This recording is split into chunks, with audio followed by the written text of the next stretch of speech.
The next step will be installing the front armor.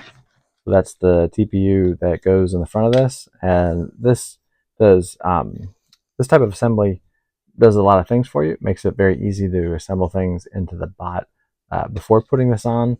Having TPU armor there helps absorb impact, so it adds to these bots' ability to just take a beating all day forever. And you'll notice that the slight rise right there.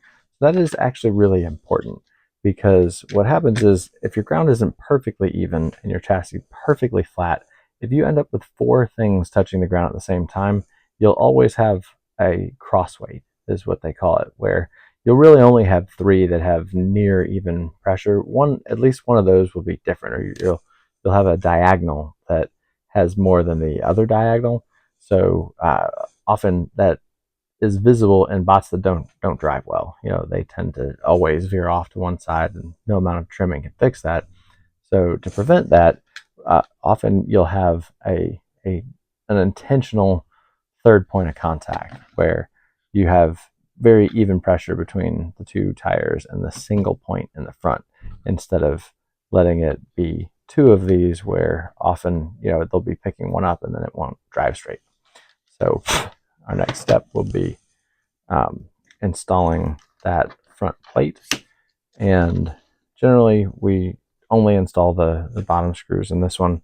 There's not really much reason to install any of the higher ones, and what we can do here is go ahead and run a screw through this, and again you'll kind of intentionally strip it, and then you can sight that into that bottom hole and get that started.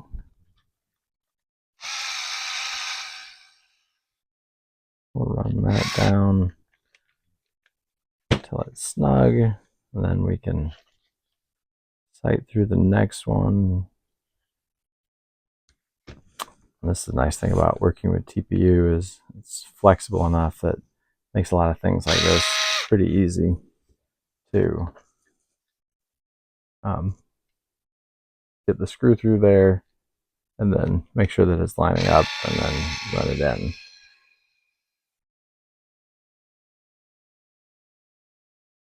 There's our front armor mount, and here we are ready to start some setup.